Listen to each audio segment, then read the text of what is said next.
السلام علیکم۔ بنت ہوا وائس اوور میں خوش آمدید۔ آج کی کہانی ہے ایک بادشاہ اور اس کی 7 بیٹیوں کی۔ بادشاہ نے آخر چھوٹی بیٹی کو سزا کیوں دی؟ بادشاہ ایک دن بہت خوش تھا۔ اس نے اپنی 7 بیٹیوں کو اپنے پاس بلایا اور کہا کہ آج میں تم لوگوں سے ایک سوال کروں گا اور جو میری مرضی کے مطابق سوال کا جواب دے گی اسے انعام سے نوازا جائے گا۔ بادشاہ کی 7 بیٹیاں ایک لائن میں بادشاہ کے سامنے کھڑی ہو گئی تو بادشاہ نے سوال کیا کہ تم لوگ کس کا دیا کھاتی ہو اور کس کا دیا پہنتی ہو؟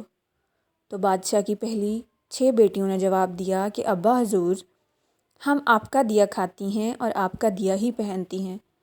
بادشاہ بہت خوش ہوا۔ اس نے اپنی 6 بیٹیوں کو بہت سے انعامات دیے۔ جب 7ویں اور چھوٹی بیٹی کی باری آئی تو اس نے اس سوال کے جواب میں کہا کہ میں اللہ کا دیا کھاتی ہوں اور اپنے نصیب کا پہنتی ہوں۔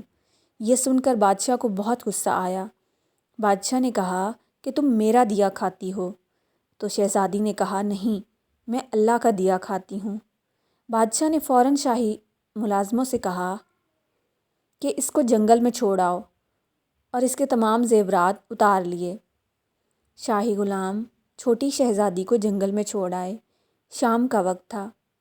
شہزادی جب جنگل میں گئی تو اس نے سوچا کہ کچھ لکڑیاں اکٹھی کر لیتی ہوں، آگ جلا لوں گی تاکہ رات کو کوئی جانور قریب نہ آئے۔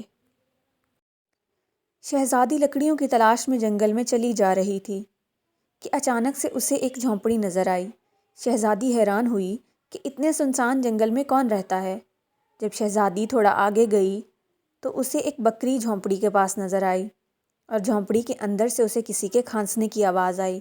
جب شہزادی نے اندر جھانک کر دیکھا تو ایک بزرگ آدمی کھانس رہا تھا اور پانی پانی پکار رہا تھا۔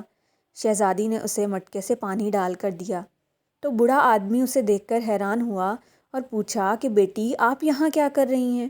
تو شہزادی نے اپنا تمام قصہ اس بوڑھے آدمی کو سنا دیا۔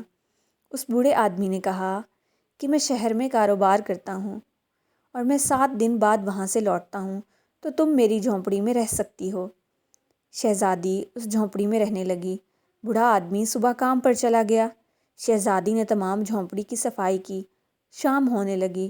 شہزادی نے بکری کا دودھ نکالا۔ شہزادی نے بکری کا دودھ اپنے لیے رکھ کے باقی جھونپڑی کے باہر ایک برتن میں ڈال کر رکھ دیا کہ رات کو اگر کسی جانور کو بھوک لگے تو وہ پی لے گا۔ شہزادی جب صبح اٹھی تو اس نے دیکھا کہ دودھ والا برتن خالی تھا اور اس کے پاس ہی ایک لعل پڑا تھا۔ شہزادی لعل کو دیکھ کر حیران ہوئی۔ پھر اسے یاد آیا بچپن کے واقعہ کے بارے میں کہ جب سانپ کچھ ہوتا ہے تو وہ ایسا لعل دیتا ہے۔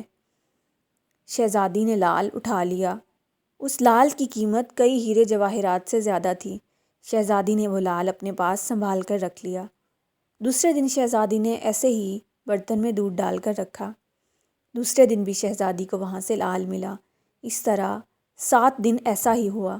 جب بزرگ واپس آیا تو شہزادی نے اسے تمام قصہ سنایا اور 3 لعل دے کر بھیجا کہ آپ شہر جائیں اور وہاں سے محل بنانے کے لیے کاریگر بلا کر لائیں۔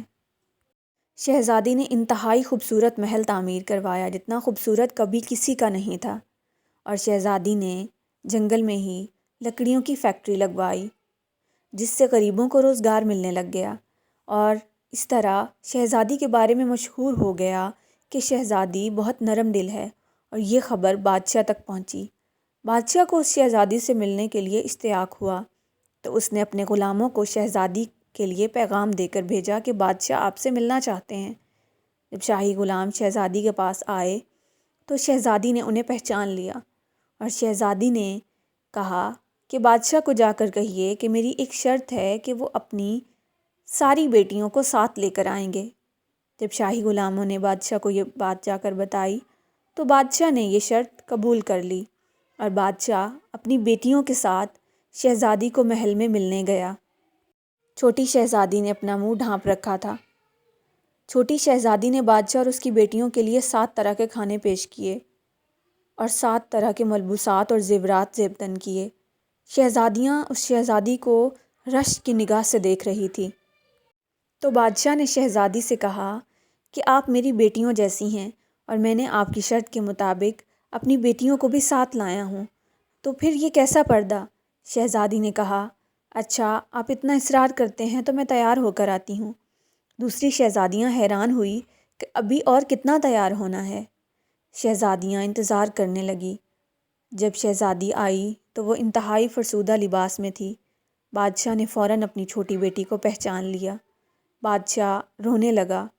اس نے کہا کہ مجھے تو بتایا گیا تھا کہ تم مر گئی ہو، اور میں نے شاہی غلاموں کو دوبارہ جنگل میں بھیجا تھا۔ انہوں نے بتایا کہ آپ انہیں کہیں نظر نہیں آئی۔ اگر تم مجھے کہتی ہو تو میں تمہاری شہزادی سے تمہیں آزاد کروا لیتا ہوں۔ تو شہزادی نے کہا کہ میں ہی وہ شہزادی ہوں جس کو آپ نے اس حال میں چھوڑا تھا، لیکن اللہ تعالیٰ نے مجھے یہ سب عطا کیا ہے۔ میں نہ کہتی تھی کہ میں اللہ کا دیا کھاتی ہوں اور اپنے نصیب کا پہنتی ہوں۔ تو شہزادیاں اس شہزادی کو رشک کی نگاہ سے دیکھنے لگی اور سوچنے لگی کہ کاش اس دن ہم نے بھی یہی کہا ہوتا کہ ہم اللہ کا دیا کھاتی ہیں اور اپنے نصیب کا پہنتی ہیں۔ شک ہم اللہ تعالیٰ کا دیا کھاتے ہیں اور اپنے نصیب کا دیا اور اپنی قسمت کا دیا ہی پہنتے ہیں۔ بے شک اللہ تعالیٰ کے علاوہ کوئی مددگار نہیں۔